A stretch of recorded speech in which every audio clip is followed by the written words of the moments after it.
ஆந்திராவில் பறவை காய்ச்சல் எதிரொலியாக நாமக்கல்லில் உள்ள கோழி பண்ணைகளில் நோய் தடுப்பு முன்னெச்சரிக்கை நடவடிக்கைகள் தீவிரப்படுத்தப்பட்டுள்ளது. கூடுதல் விவரங்களோடு இணைகிறார் செய்தியாளர் ஸ்ரீதர்.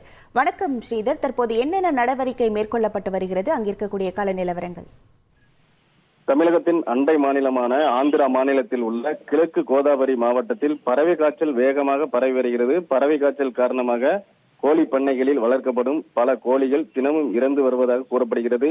தமிழகத்தில் அதிக அளவில் கோழி பண்ணைகள் உள்ள நாமக்கல் மாவட்டத்தில் பண்ணையாளர்கள் அந்த நோய் தடுப்பு நடவடிக்கையை தீவிரப்படுத்தியுள்ளனர். குறிப்பாக நாமக்கல் மாவட்டத்தில் சுமார் 1200க்கும் மேற்பட்ட முட்டை கோழி பண்ணைகள் உள்ளன. இங்கு சுமார் 7 கோடிக்கு அதிகமான கோழிகள் வளர்க்கப்பட்டு வருகிறது. தற்போது கோழிகளுக்கு கிருமிநாசினி மருந்து தெளித்தல் உள்ளிட்ட நோய் தடுப்பு நடவடிக்கைகளை பண்ணையாளர்கள் தீவிரமாக மேற்கொண்டு வருகின்றனர். இந்த நிலையில் நாமக்கல் அடுத்த செல்லிப்பாளையத்தில் செயல்பட்டு வரும் தனியார் கோழி பண்ணைகளில் மாவட்ட ஆட்சியர் உமா சம்பந்தப்பட்ட அந்த கால்நடை பராமரிப்புத்துறை அலுவலர்கள் மற்றும் மருத்துவர் குழுவினருடன் சென்று பண்ணைகளை ஆய்வு செய்தார். அப்போது பண்ணைகளை முறையாக பராமரிக்க வேண்டும் அவர் என பல அதிகாரிகளுக்கு மற்றும் கோழி பண்ணையாளருக்கு அவர் உத்தரவிட்டார்.